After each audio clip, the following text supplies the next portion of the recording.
Pat, the scratching of Rocket Man from the KrisFlyer, obviously very disappointing. Yeah, it was a huge decision on all of us. Between myself, Fred, the vets, the stable, it's a huge disappointment to all of us. The size, we've worked hard at it, and but eventually we took the decision on his well-being. What exactly is the problem with him? Well, he's got a ligament, extended ligament that's had a bit of a slight, what you can say, strain, and obviously it could get worse.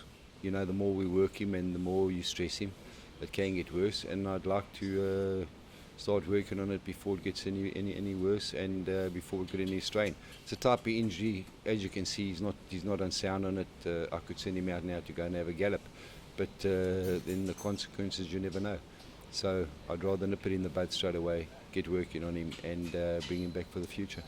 Is it an injury that you suspect he picked up maybe during Dubai or shortly after Dubai? It's one of those injuries. It's a sports injury. I've had one playing squash. It's like twisting an ankle. You just put your foot wrong. I can't blame any tracks or any courses or whatever.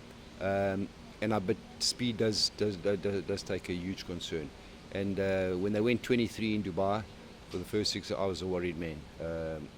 When he pulled up, looked 100% sound. Brought him back, and first steady canter, well, then we saw a bit of a tweak there, and we managed to get him to the Lion City, which we always thought we could, and obviously monitored every day, and to see the best, the well-being of him. Hopefully we could try get him through the KrisFlyer and then the rest. But there comes a time with these type of injuries where you've got to say stop, or it can be detrimental to the horses as well. How did you pick him up? Because he's obviously not sore or anything, and to a layperson, to myself, I can't really notice too many problems with him. But as a trainer, was it just one morning you noticed something different about him? Yeah, no, obviously we know him like the back of our hands, and these type of injuries, you do get a bit of swelling and you get a bit of heat. So as soon as you get swelling and heat in those areas, you've got to take note.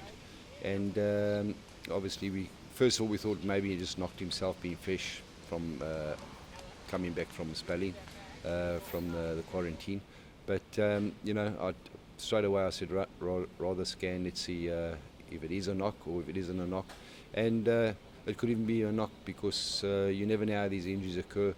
Could have put his foot wrong, whatever. Could have rolled in the box. You never know how they happen, but it's a sporting injury. He came back from the fracture, of course, as a 3-year-old. Obviously, this is not as severe, but as a 6-year-old, are you confident you're going to get him back from this? Yeah, fractures always a huge worry. Ligaments as well, because obviously ligaments, you've got to give them a lot of time to heal, and they take, I think, maybe as long if you do it the right way. But today, you have got plenty of machinery that helps the injury a lot better. In the old days, we just had the old ice and the hose pipe, but today we've got a lot of machinery, and he's got everything going for him. We haven't stopped with him since the injury, and as you can see, it's working. What are the plans? Have you had time to sit down and think, the wish list for maybe later on this season and into next year? Well, there's a few options. Obviously, we got a race in England in October. We got the Manakota in Australia. All depends on their quarantine. We got Hong Kong, and then I'd like to take him back to Dubai next year and for the KrisFlyer. It's a bittersweet because I could race him. It's a bittersweet pill. The bitterness is, I think he would have won, and quite convincingly, and I was very confident. And the sweetness is we got him here. He's safe, he's sound, and we know what it is, and we'll get to the bottom of it and fix it. Okay, well, good luck with the recovery of Rocket Man. Disappointing for Sunday, but back for another day, hopefully. Oh, yeah, definitely.